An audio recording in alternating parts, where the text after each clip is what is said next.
Portugal, num congresso de CTS, sobre a questão da migração, das fugas do sul para o norte, vamos falar lá mais na Europa, é um problema extremamente complicado. E, de novo, a Europa está querendo resolver isso em tom policialesco, ou seja, toca o pau nesse pessoal, constrói muro, como se isso fosse uma solução civilizatória.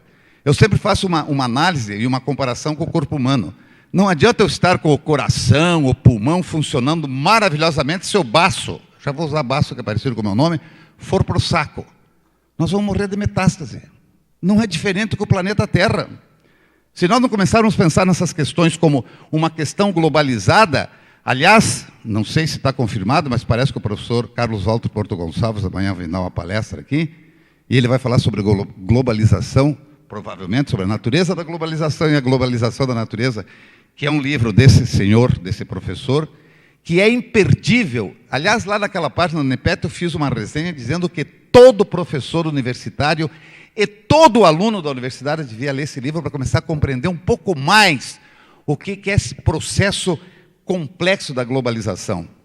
Ou então, se nós quisermos entender um pouquinho mais a globalização, pegar os livros do Milton Santos, já falecido em 2001, geógrafo baiano, negro, que obviamente, para ganhar notoriedade e ganhar voz, teve que sair do Brasil, porque aqui no Brasil raramente a gente dá importância para essas pessoas, principalmente sendo da raça negra. Vamos ser sinceros com essas questões.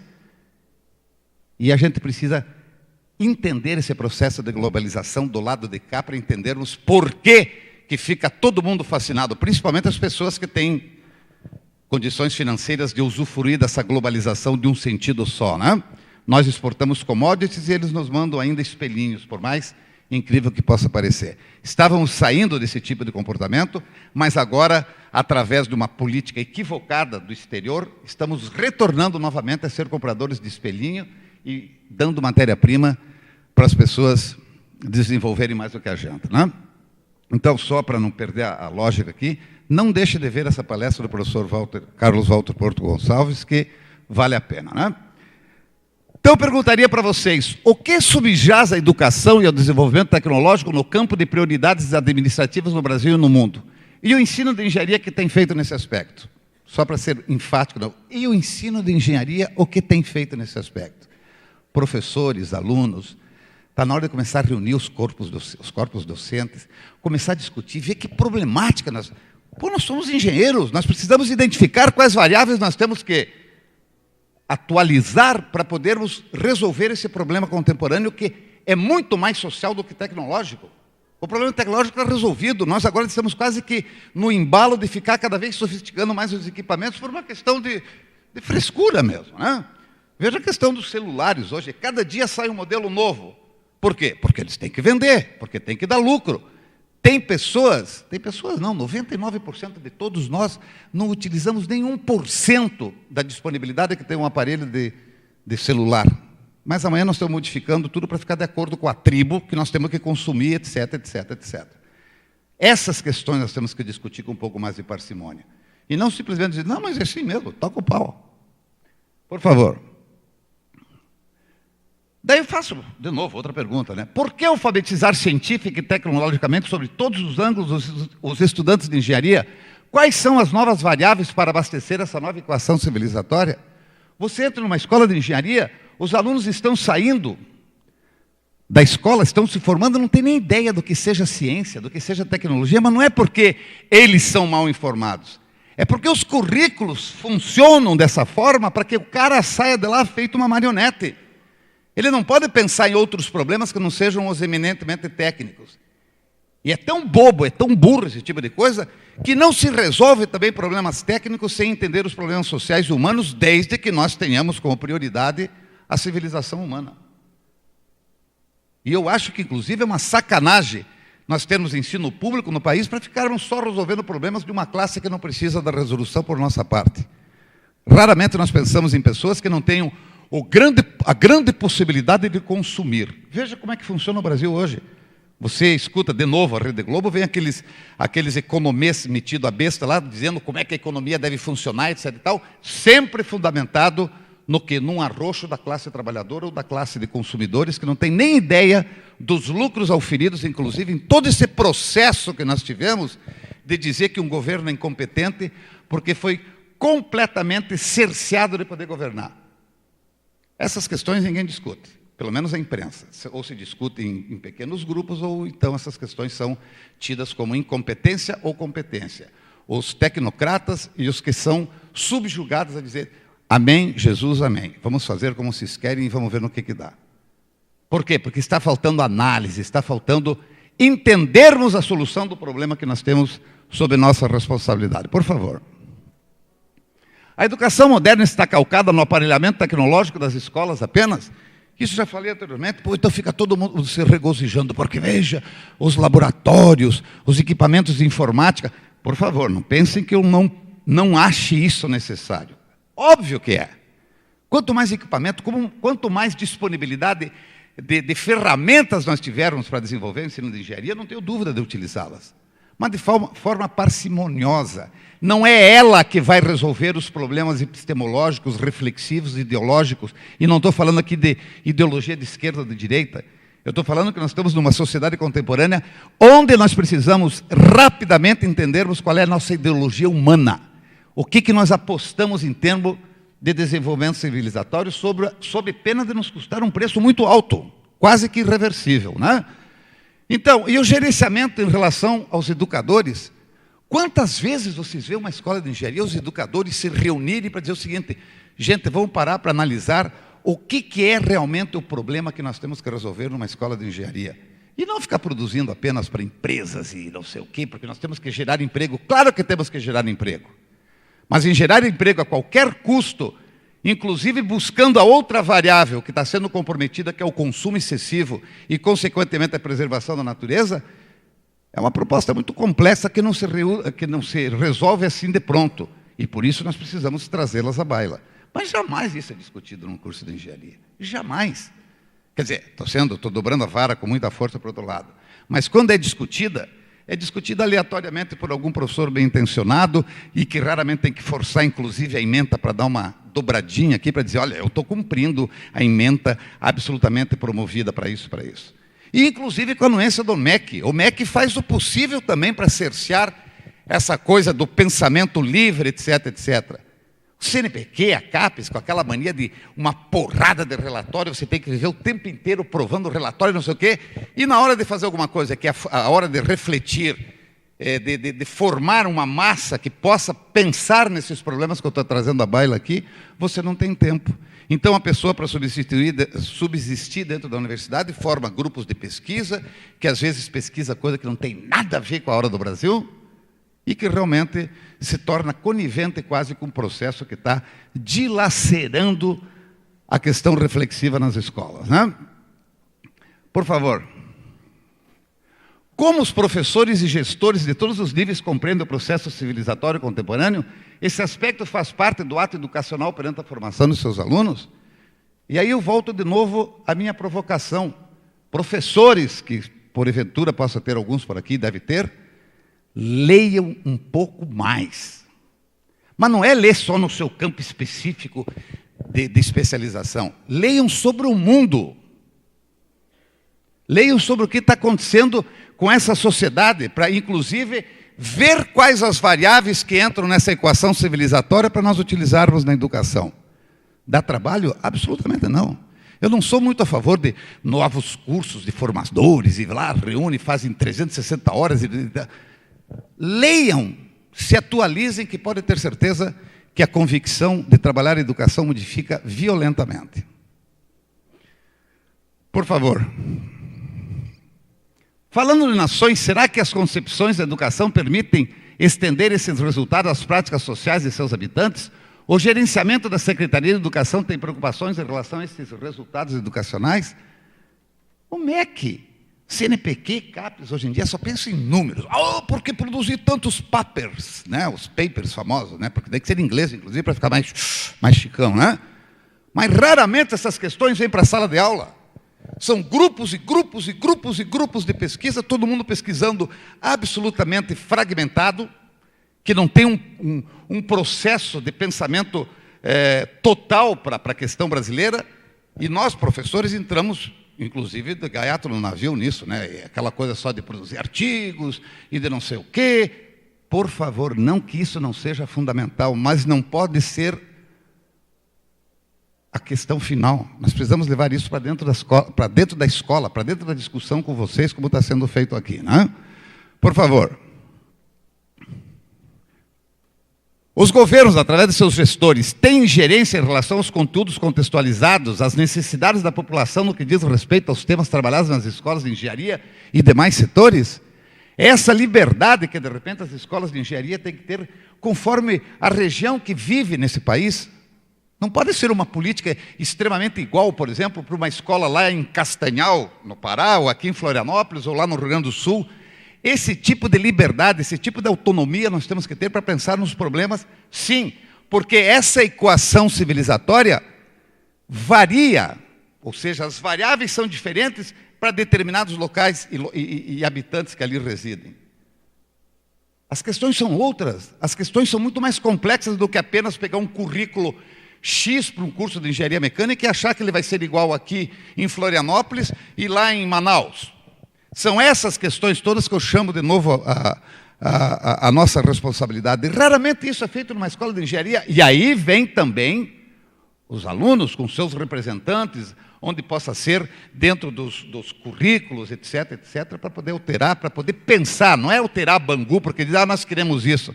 Não, é com um pouco de lógica, de reflexão, para verificar o que é importante dentro de algo que sempre priorize o ser humano, e não a máquina.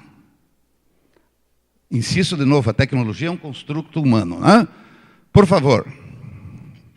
As ideias a respeito das questões éticas, políticas ou ideológicas não deveriam ser competência do gerenciamento educacional e econômico em qualquer nação?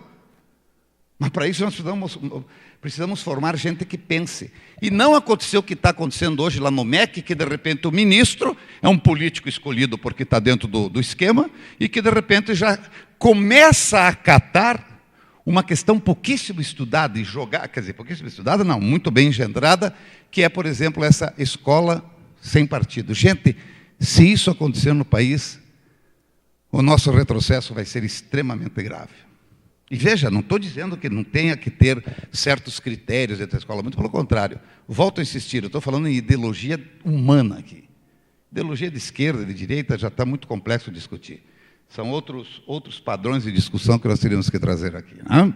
Então, são essas questões todas que eu acho que, se nós quisermos falar em engenharia e sociedade, se nós quisermos falar em aspectos sociais da engenharia, nós não podemos fugir do entendimento completo do processo político, porque não me venham as pessoas dizer, não, eu, para ser professor de engenharia, tenho que ser apolítico. Pode ser apartidário, até eu acho salutar. Mas apolítico, só o cara dizer que é apolítico já é um posicionamento político. Então são essas questões todas que nós temos que trazer de volta, e com muita lucidez e com muita profundidade, né? Por favor. Outra pergunta, né? Um gerenciamento competente não deveria passar para o planejamento educacional contextualizado? Aquilo que eu falei anteriormente. Pode passar, faz favor. Em suma, para encerrar um pouco esse papo aqui e partir para outra coisa rapidamente, né? Nação, educação. Não são apenas as questões administrativas o grande problema de gerir uma nação. Infelizmente, no Brasil, a gente aprende e desaprende isso. Havia um cidadão chamado Cristóvão Buarque, que dizia que a prioridade nesse país era a educação, e que escreveu um livro, Reaja. Inclusive, eu estou me penitenciando aqui, porque eu utilizei muita bibliografia de livros muito bons, Revolução com Prioridade. Hoje eu quero deixar de público dito o seguinte: esse cidadão me decepcionou sobremaneira. O posicionamento que ele teve nesse processo todo político no país mostra que realmente é complicado a gente encontrar alguém com ideologia forte e que não seja levado, por exemplo, ao fascínio de algum cargo, seja lá o que for. Só para deixar registrado isso em público, porque eu sempre fui um ardoroso leitor desse cidadão chamado Cristóvão Buarque, não? Então, não são apenas as questões administrativas o grande problema de gerir uma nação. O grande problema reside na visão do Estado de cuidar da geração futura. Ela precisa de saúde, segurança e educação. As novas variáveis contemporâneas que nos acantonam como humanos perante o desenvolvimento tecnológico serão supridas por uma educação de qualidade e libertadora. E parece que a gente está indo no sentido contrário, né? Essa educação de qualidade e libertadora está sendo cada vez mais ceifada num país que, infelizmente, detém alguns recordes, pelo menos que eu levo em consideração, que é o recorde da leitura de ser o país que menos lê no mundo.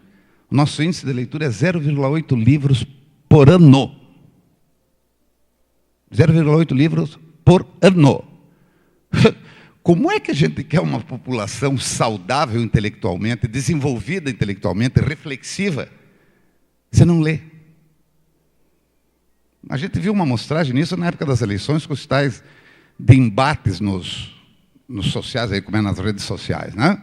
A falta de conteúdo, a falta de possibilidade de discutir uma coisa tão importante como foi a política, né? Então, isso é fundamental e o começo de tudo. Por favor. Aí eu coloco para vocês um pequeno esquema, muito rápido, por sinal, de algumas variáveis que eu acho que, obrigatoriamente, nós temos que colocar nessa equação civilizatória para resolvê-las através da educação, nos cursos de engenharia, principalmente. Ou seja, a desigualdade social. Ninguém vem querer me embutir goela abaixo. Não, mas está indo tudo muito bem, as desigualdades sociais estão diminuindo. Enquanto você tiver uma criança passando fome. Ninguém vem me dizer que é uma civilização que está dando certo. E não me venham depois com aqueles cartazinhos em esquina de não dê esmola para pobre, você está desorientando. Mas que fácil que é para falar vocês dentro do seu carro com ar-condicionado, né? Por favor, não vou prejudicar a educação nesse país. Então são esses slogans, essas fraturas sociais que a gente não pode mais concordar. Então, essa questão da desigualdade social talvez seja a variável mais fundamental dentro dessa equação que eu estou falando para vocês. A questão energética. Como as escolas de engenharia estão falando pouco sobre isso, gente. Daí aparecem aquelas propagandas do Banco Itaú, né? Lá um moinhozinho rodando. Não, o futuro da humanidade está aqui, aplique no Itaú, ou então seja lá o que for, né? A energia eólica, eu fui talvez um dos primeiros aqui no Brasil a trabalhar com energia eólica quando eu ainda era engenheiro, né? Agora já virei epistemólogo, então já estou, quer dizer, pretensão, mas eu digo, já virei professor, né? Não trabalho mais, né? Eles perguntam, você é professor ou trabalha? Aquelas coisas assim acontecem. Mas para vocês terem uma ideia, a energia eólica é maravilhosa, etc. e tal, desde que a gente não entenda dela. Porque a hora que o senhor fazer uma análise, por exemplo, sobre a questão do que seria uma bateria de moinhos eólicos instalados em um determinado local, com a questão da poluição sonora, da migração das aves, etc., etc., que para você fazer, por exemplo, a substituição de alguns barris de petróleo, você tem que colocar moinhos imensos para produzir energia elétrica, por exemplo, derivada da energia cinética. É um processo extremamente complexo, etc., etc. Claro que tem que ser desenvolvido, mas está se pensando muito pouco nesse tipo de coisa. Ainda é o petróleo que move o mundo. Ou vocês acham que é coincidência o que está acontecendo no Brasil hoje? Está todo mundo de olho no pré-sal, cara. É a única coisa que está movendo, por exemplo, a ficar todo mundo quietinho para ver como é que vai terminar. Tanto que o próximo projeto que vai passar no Congresso e no Senado é a questão da liberação do pré-sal para quem tiver mais dinheiro para comprar as cotas de exploração. E daí? E as escolas de engenharia lá vendo como é que se transmite calor. Por favor, não que isso não seja importante, mas isso não é da nossa conta. Ou vocês acham que é coincidência que os grandes processos sociais estão acontecendo no Brasil, na Bolívia, na Venezuela, no Afeganistão, no Iraque? Que coincidência, todos dormindo em cima de petróleo. E essa questão energética, aí não é responsabilidade da engenharia discutir isso. Nós temos que ver como é que é a relação oxigênio-combustível para que a queima do combustível no motor de combustão interna seja mais eficiente. Também é. Agora, entender que tipo de processo está sendo utilizado em termos de queima desse combustível que é fundamental. E o petróleo vai acabar. E não vai ser uma queda linear, vai ser uma queda brusca. Daqui a pouco você vai chegar, daqui 1 ano, 2 anos, 3 anos, vai chegar no posto de gasolina e vai estar lá o litro R$30. E a turma vai dizer, oh! não tem saída. Não tem saída. Está se chupando petróleo. Vocês têm ideia de quantos barris de petróleo se consomem por dia no mundo? Engenheiros. Mas isso não é de nossa conta. Nós temos que entender como é que o motor de combustão interna funciona. Então pensem, vão lá na internet e pesquisem. Eu gosto até de fazer essa pergunta, porque às vezes os alunos se chocam, e eu também me choquei quando...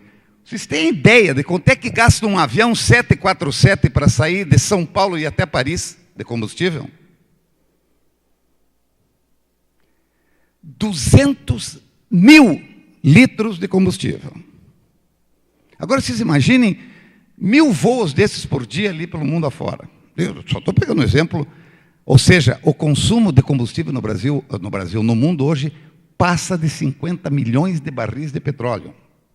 Vocês imaginam uma laranja, vocês chupando a laranja, daqui a pouco ela fica...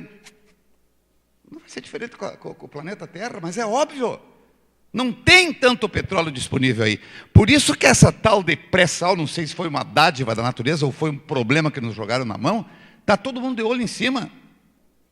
Por quê? Porque são bilhões de barris de petróleo de reserva que está lá embaixo. A prospecção é extremamente complexa, etc, etc. Mas daí o engenheiro só fica orgulhoso de que ele consegue prospectar isso. Agora, de fazer previsões, o que vai acontecer com a energia, o que vai acontecer com esse sistema de transporte que nós temos no mundo hoje, com essa dificuldade de energia que nós vamos ter, e por aí vai. Então eu coloco mais algumas questões que não são independentes, muito pelo contrário. A questão energética, a mobilidade humana, o consumo exacerbado, gente. Daí vocês vejam que é um balaio de caranguejo mesmo, né? A gente quer resolver um problema, quando puxa o caranguejo, vem mais uns 18 agarradinhos um no outro.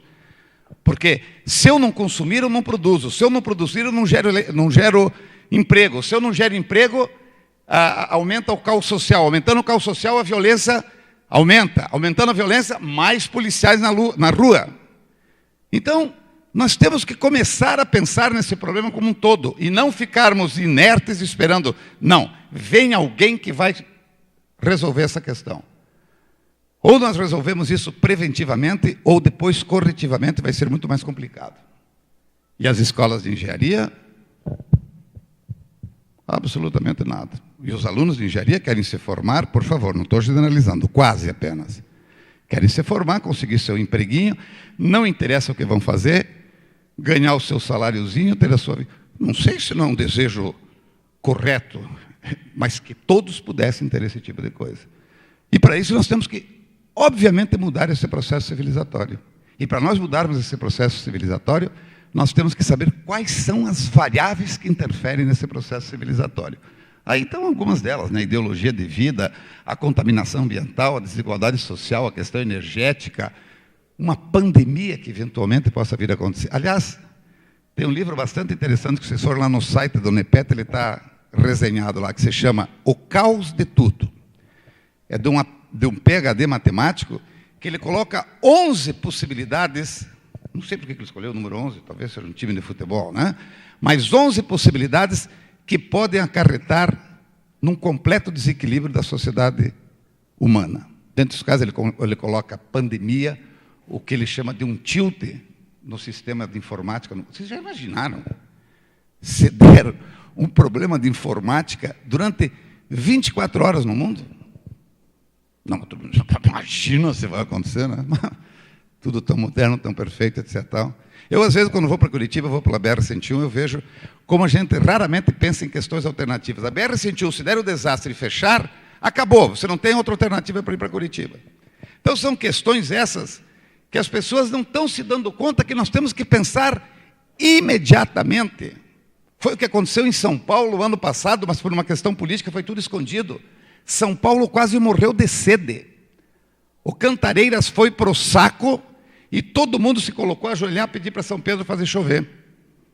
Mas, no entanto, o que está se fazendo agora? Nada mais, porque choveu, né? E o Cantareira encheu, está lá com 50% da sua capacidade de água, e as pessoas simplesmente vão levando com a barriga, achando que isso vão ter tudo soluções automáticas. Gente, o problema da água em São Paulo foi um aviso, assim como quem diz o seguinte: pessoal, cuidem do abastecimento de água de uma população de quase 20 milhões de pessoas, senão vai acontecer o caos completo. Não precisa ir muito longe, você, para quem conhece São Paulo e passa em São Paulo, tem 2 rios de merda passando no meio da cidade, e o que as pessoas fazem? É brincadeira? 2 rios que eram para abastecer a cidade, passa só esgoto. Isso é uma variável contemporânea que as pessoas estão esquecendo de resolver. Veja Florianópolis, essa delícia de cidade que nós temos. De vez em quando você vai passear na beira-mar, você tem que passear com daqueles grampos de prender roupa no nariz, do fedor do esgoto que tem ali. E as pessoas estão começando a caminhar no meio disso e achando que tudo isso é inexorável. É uma questão do desenvolvimento tecnológico que necessita desses efeitos colaterais. E as escolas de engenharia, quero nem saber, isso não é conosco, isso é com os políticos, como se os políticos nascessem em árvore, né? Como se os políticos fossem simplesmente geração espontânea. Puta, que geração espontânea desgraçada é essa.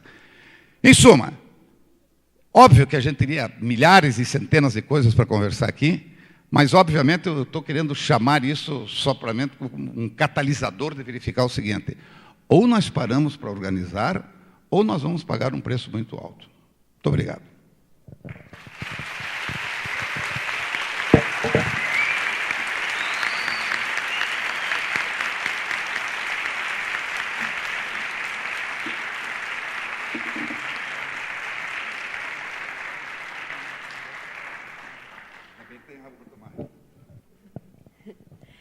Muito obrigada, professor, pela fala. Foi muito boa para abrir o evento, trouxe bastante coisas que a gente quer realmente colocar. Passo novamente a palavra para Larissa.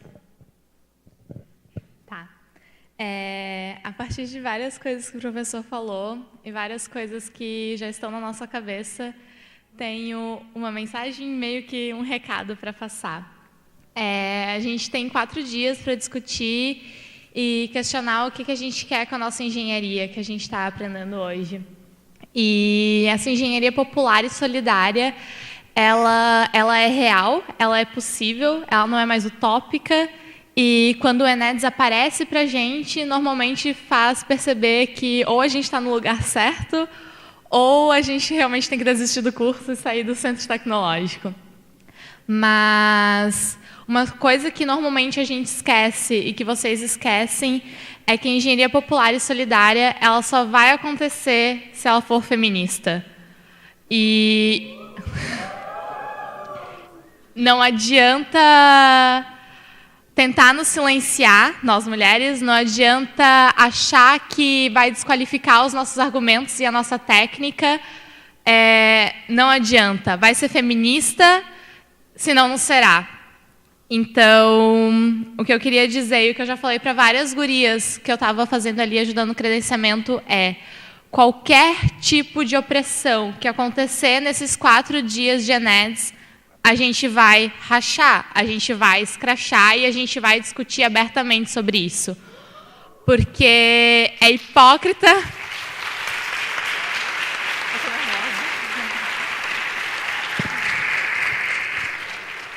É hipocrisia discutir engenharia popular e solidária se qualquer tipo de opressão passar despercebido ou a gente achar que é normal. Não é normal, não deve ser aceito e é um exercício diário de cada uma dessas pessoas, de cada um de nós.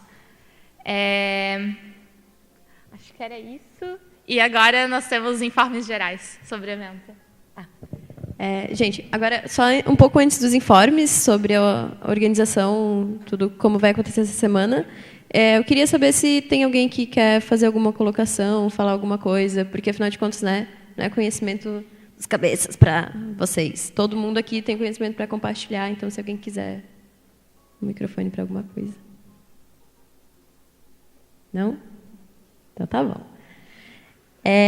Eu queria convidar o pessoal da REPUS, que é a Rede de Engenharia Popular Oswaldo Cevá, para falar um pouco. Eu estou dispensado. Não, só mais uma coisa. Copiem aquele site lá, por favor, só para vocês darem uma olhadinha lá, porque, obviamente, muito mais do que a gente conversa aqui, tem aquelas questões. Ali vocês têm pelo menos 200 artigos disponíveis trabalhados nesse tema, livros, vídeos que a gente seleciona para vocês. E, mais uma vez, eu queria agradecer. Muito obrigado. Eu vou cair fora, que eu tenho que ir para São Paulo, que eu tenho uma palestra para dar lá. Muito obrigado, hein? Tchau, tchau.